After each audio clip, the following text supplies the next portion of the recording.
They're in Agreed. the same boat. I used to tell them, you're in the same boat as all these people. You just have a different oar. You've probably either lost a spouse. You may have even lost some children, and you're not here alone. You've got people that have got the same type of story and the That's perfect. understanding that you have. And then we provide what will help make your life enriched.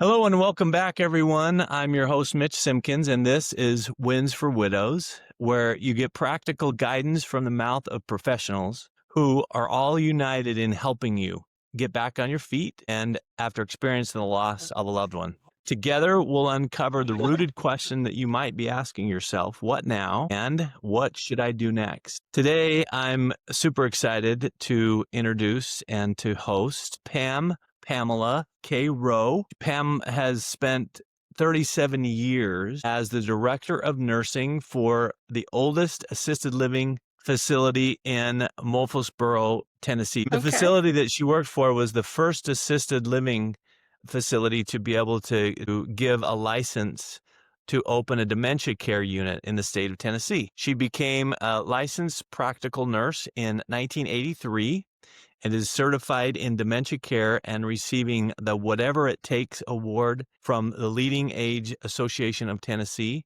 being one of the founding members of this particular organization. So Pam came highly recommended from another one of our guests who has been on and comes to us with a lot of experience and knowledge in this space. And Pam, I'm excited to have you. This is a topic and a piece of the puzzle or the pie, I think, that is so critical for widows or even for couples who are getting older and may need to begin thinking about the care that they need and how do they get it and where do they get it and where's the right place to get it and how's the right way to find it, or families maybe who are trying to prepare for that for their parents or loved ones. So you come highly recommended and highly needed, and your knowledge and expertise, I'm sure, will be a benefit to everyone. So thank you for joining, Pam. Thank you. It's my honor to be here. I hope that I will be assistance to, even if it's for one person, and if I can assist, mission's accomplished. You're But I awesome. hope it'll reach many. How did you get connected into the assisted living space, and what brought you to that? Tell us a little about your story and your experience there.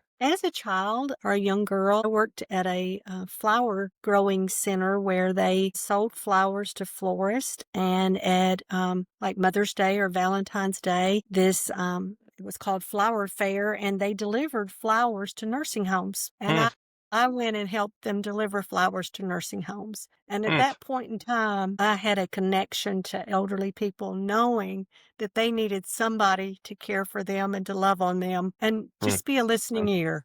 And so it grew into me wanting to become a nurse. And also it was a job that was very ready available. You could always find a nursing job, So I had a good friend of mine that was an RN recommend me. And so I went back to Shelbyville Area Vocational School and completed my course there. And I started at the hospital at Middle Tennessee Medical Center. And I worked there a year. It was used to be Rutherford Hospital. And so now, anyway, it's now St. Thomas of Rutherford in Murfreesboro now. But I worked there a year, and I had a little boy, and I needed to be home. And I had a friend of mine that says, a job has come available at this facility, and it's a director of nursing. And I was just 25 years old, and I'm going, oh my, wow.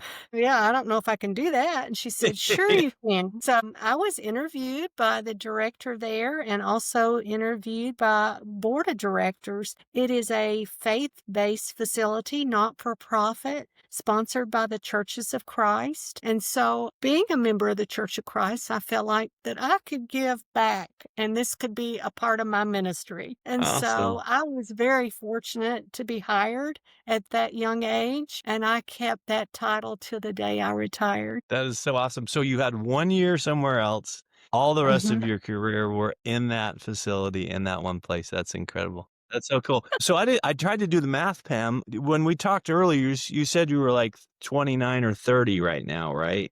No, I've been retired 20 years. I'll be Yes, you 66 have. September the 12th. You have. You look amazing. You're so active and excited. I know we talked a lot before about how involved you guys are in different religions and different places of service in your community, and you can feel that coming through as we talk. So No. I'm excited to learn from you, and I want to start with this first question about what do you wish widows or families understood earlier about the emotional and practical realities of living alone versus moving into community? Because I know that's a big question, right? And especially with COVID, that became really apparent. Like, do I have my parents in a facility? Do I leave them home? A lot of back and forth. Tell me a little about that. What should people know? What should they be aware of, and what should they be considering as they consider an option for assisted living? Well, I do think that they should reach out to find out what options they do have, whether it's home care,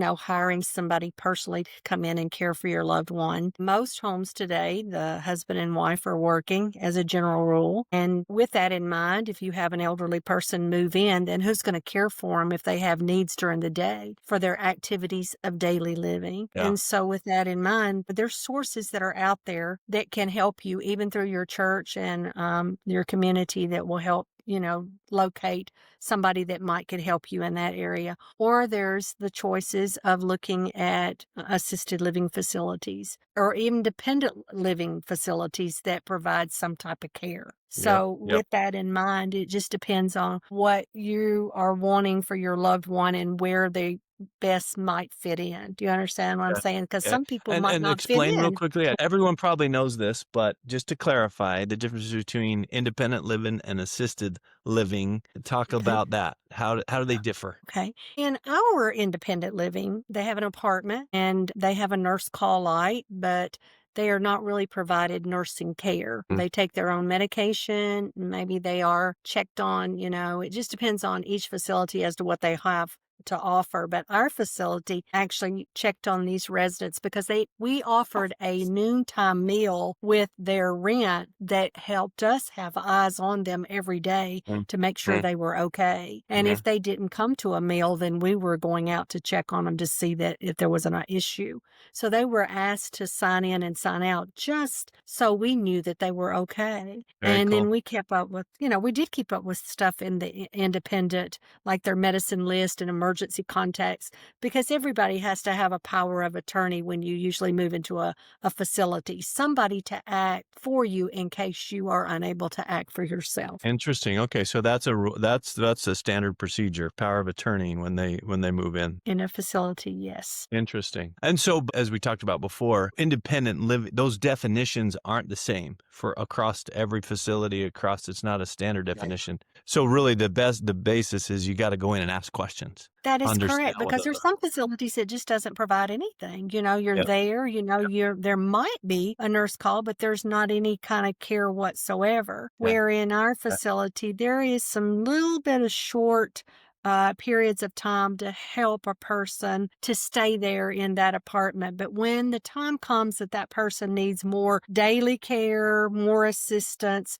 then that time means that the family needs to be searching or looking into a higher level of care, which would yeah. be assisted living Assisted living. Okay. No, that was a big aha to me. I figured the definitions were all the same between independent mm, living and assisted living, and they're not, which says go ask questions and understand exactly what you're getting into. So let's talk a second about people unsure how to even start evaluating whether to stay at home with help or move into independent or assisted living. What factors, safety or cost or social needs or health or whatever, should a widow or a couple considering this decision? What should they be thinking about in making this decision? What are the factors that they need to be evaluating? I think that that's where they're going to have to compare of what it does cost to have somebody come to their home and provide care and being there and also just knowing that they're in your home. You're away from your home. You may Yeah. have a loved one that's not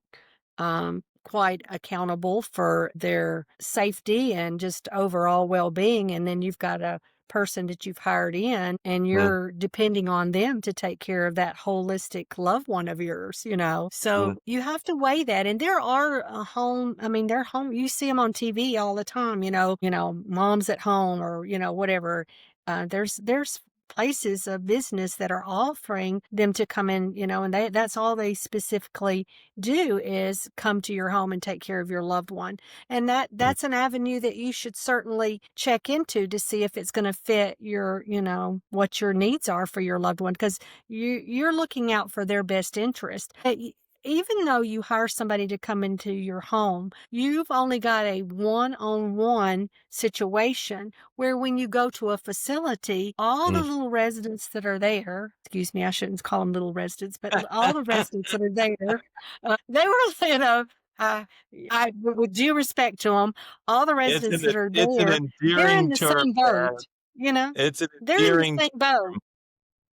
I'm sorry. I loved them so much, but they're in Agreed. the same boat. I used to tell them, "You're in the same boat as all these people. You just have a different oar. You've probably either lost a spouse, you may have even lost some children, and you're not here alone. You've got people that have got the same type of story and the That's right. understanding that you have, That's good. and then we provide what will help make your life enriched, Yeah, which is activity."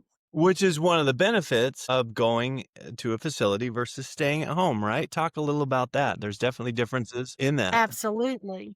I mean, a one-on-one situation can take you out, drive you around in town and can do crossword puzzles or with you and do, activities and stuff like that. But it's not like being in a group setting. And in a group Yeah. setting, you get with people that like to play bingo or like to go to church services or like to have out, entertainment coming into the facility. And not everybody's a social bug. And No. that's okay, because that person that's not a social bug gets the opportunity to pick and choose what they want to do, and nobody forces them to do what they don't want to do. That's great. No, that's a big differentiator. And I love your point about if you're going one-on-one in home care, you're trusting someone to be there with your loved one, maybe 24/7, and you better make That's sure that correct. you picked it right. You want to make sure that they're trustworthy, that they're reliable, that they're kind, and they're going to treat your loved one with a lot of respect. So, Well, a lot of and interviewing. you're gonna have 2 to 3 shifts, because nobody usually,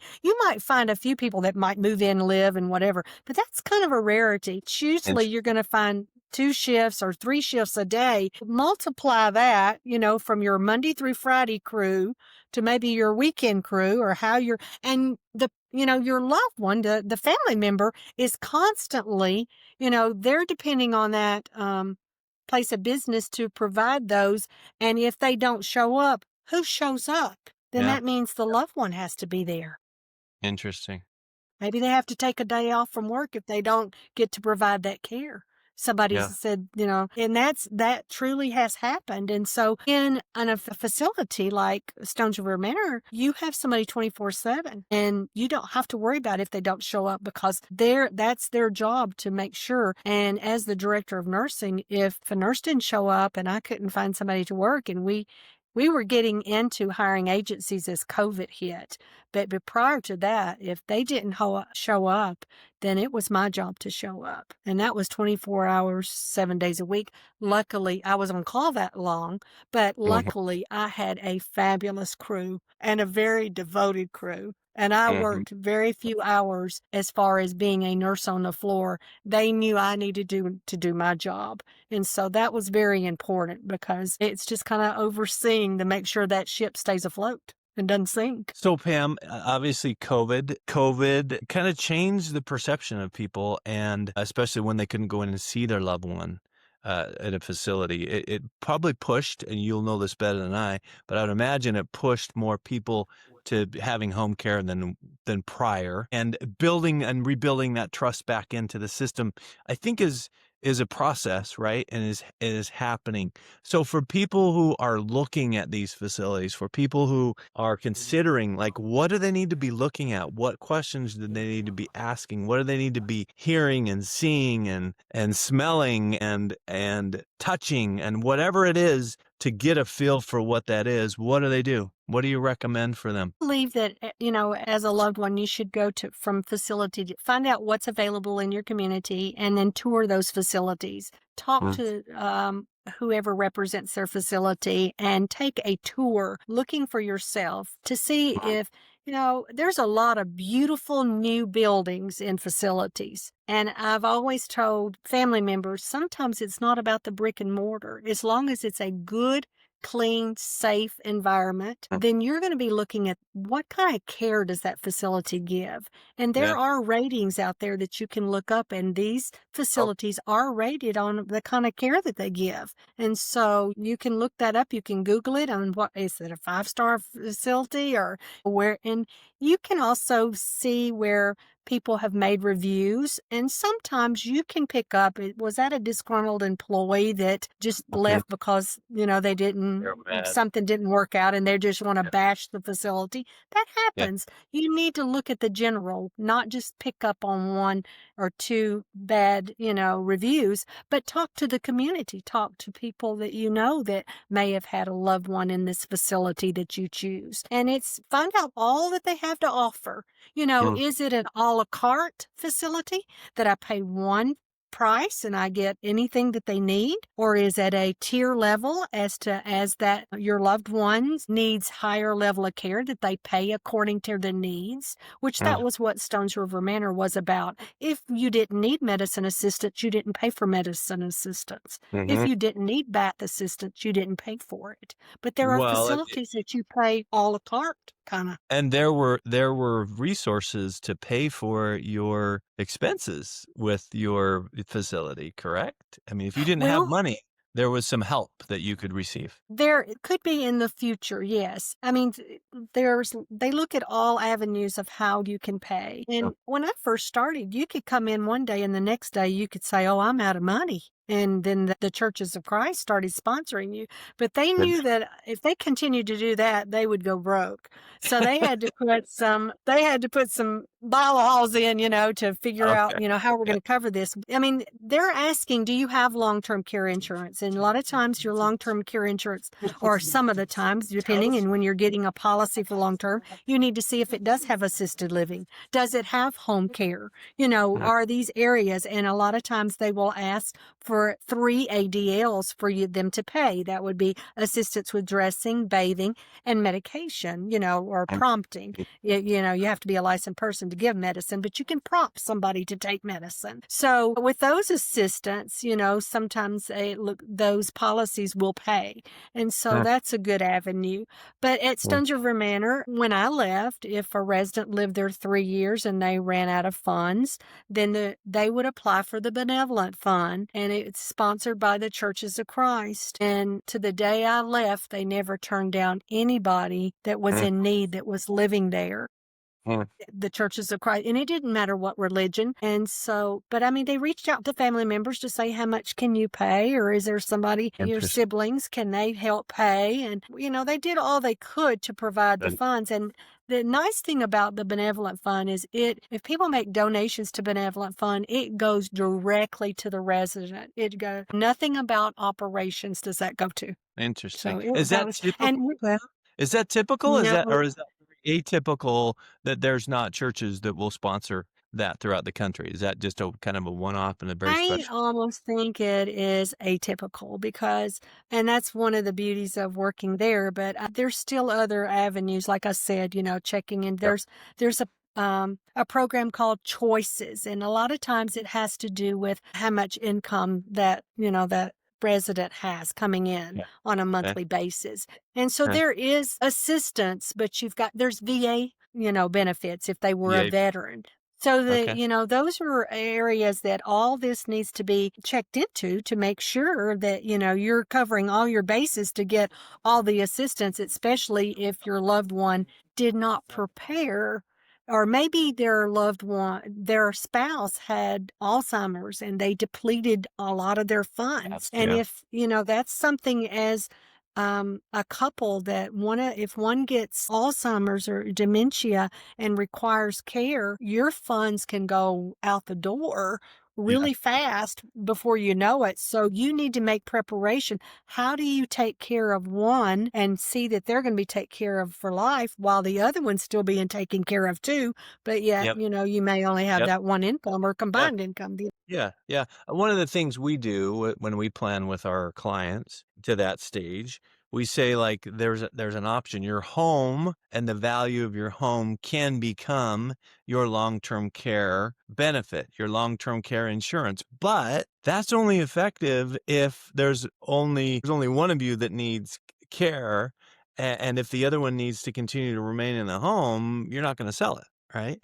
I mean, you could Right? do reverse mortgages and things like that, Yeah. but that's not always just a foolproof way to pay for that long-term care by assuming that your home is going to be one that you can sell and fund that. So I think people do need to be aware of that and consider it. Although it's an option and we consider it at times, it's not always a possibility. But Pam, and you'll know this a lot more than I, but what I'm hearing is there's kind of a trend of allowing. I have one client now whose wife is in memory care, and he still has his home, but he actually lives there with her in the same facility, in the same location, so he can be with her. And they've kind of accommodated that to allow them to be together. Is that a future trend? Are you seeing that more often? What are your thoughts It's about that? I think it's kind of an expensive trend because you're Mm, paying for 2 versus 1.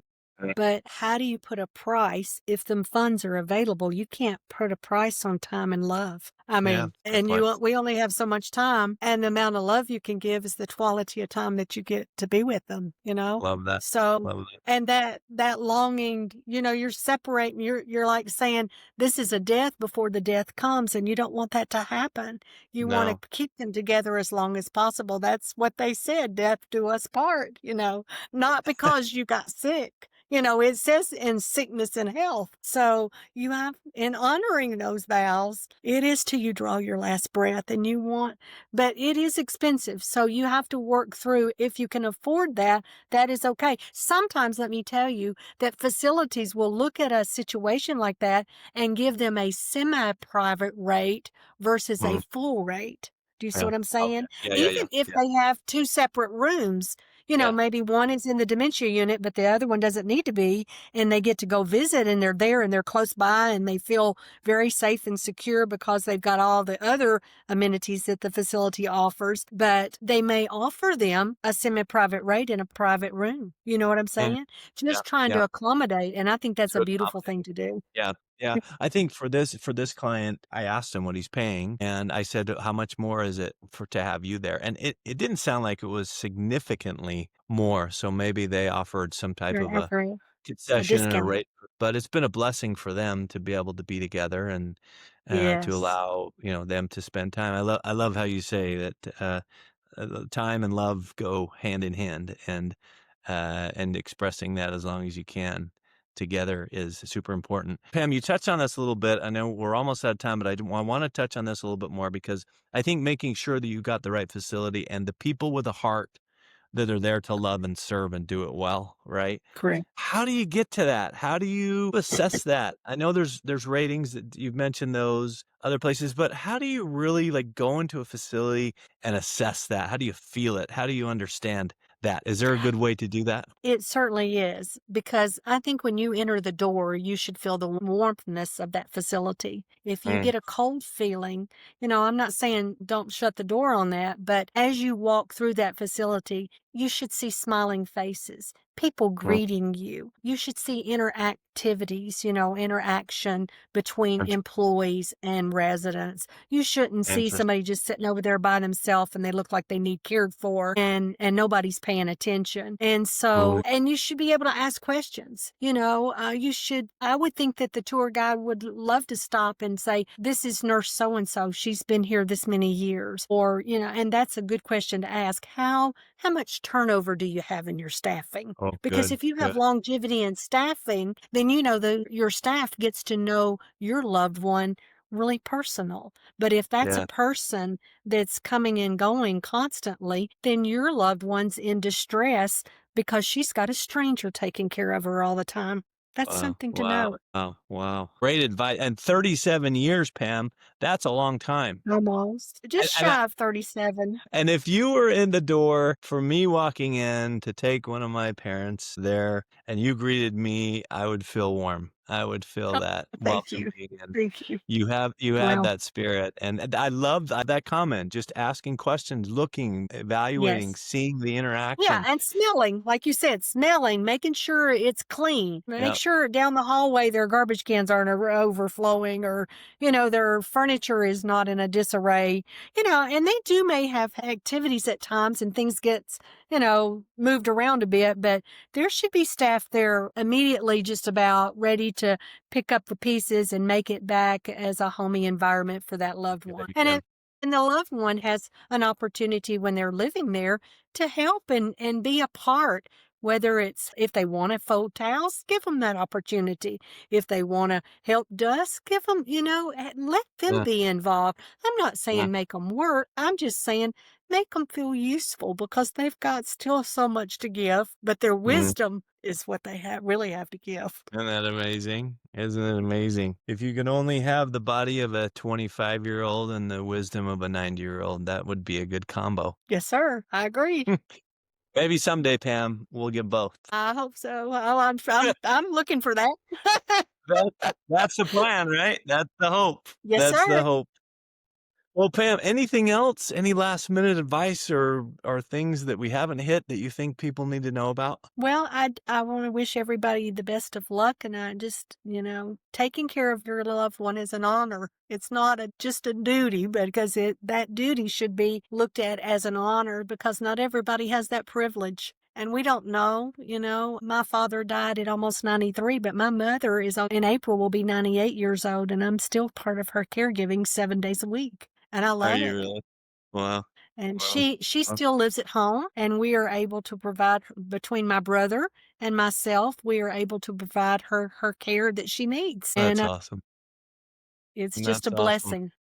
So, yeah, Mm. my wonderful mother-in-law, just died last month. She was 97, and Mhm. my sister-in-law took care of her last 2 years, and all of us rotated her. She has 7 daughters. We all rotated her around our home for many years, and, it was a blessing to have her. It was fun Yes, to and so get to much, and know your her. kids, if you have children, they get to learn from them and hear They do. stories that they would've yeah, and they cherish It's that, been and they'll always remember that, it's and been a that's what blessing. generations do, is continue that legacy, you know? Yes, I love that. Well, Pam, such a pleasure. As I expected, you gave so many great insights, and I've been taking mental note. My parents are both 90, and so it might be me soon figuring that out. And so you've given me some great tips, and I hope for all of our listeners, and I know for all of our listeners, a bunch of great advice and information. So thank you, and thank you Well, for your time. thank you very much. Have a blessed day. You as well.